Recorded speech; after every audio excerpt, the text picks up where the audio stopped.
इस्तिब्रा क्या है? क्या हर मर्द के लिए इस्तिब्रा करना ज़रूरी है? जानिए इस वीडियो में। इस्तिब्रा का माना है पाकीज़गी हासिल करना, यानी कि पाकी हासिल करना।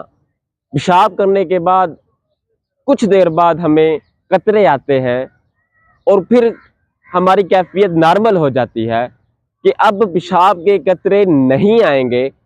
इस इत्मीनान को हासिल करने का नाम इस्तिब्रा है और ये वाजिब। अब कुछ दोस्त कहते हैं कि हमें इस्तिब्रा की ज़रूरत नहीं होती, तो मैं मिसाल देकर उनको समझाना चाहता हूँ। जैसे हम कोई बोतल या कोई जूस पिए तो उनमें जो पाइप होता है, जब वो ख़त्म हो जाता है जूस या बोतल, तो पाइप में उस बोतल के या उस जूस के कुछ ज़र्रात बाकी रह जाते हैं। तो इसी तरह जब हम पेशाब करते हैं तो हमारी पेशाब की नाली में कुछ ज़र्रात बाकी रह जाते हैं पेशाब के, तो उनको दूर करना ये है इस्तिब्रा। अब इसका तरीक़ाकार क्या होगा?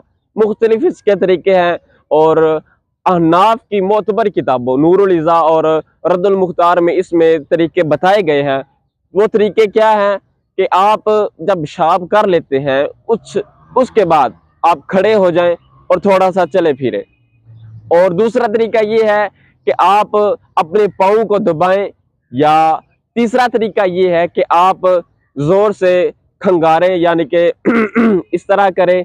तो ये ऐसे तरीके हैं जिससे आपके पेशाब की नाली में जो कतरे होते हैं वो निकल जाते हैं। इसको कहते हैं इस्तिब्रा।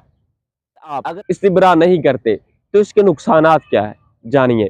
इसके नुकसानात ये हो सकते हैं कि आप पेशाब करने के बाद वुज़ू करते हैं, और जब वुज़ू करते हैं फिर आपके वो इस्तिब्रा ना करने की वजह से जो कतरे आते हैं, वो कतरे आने की वजह से आपका जिस्म और आपका वो लिबास जो है वो नापाक हो जाता है।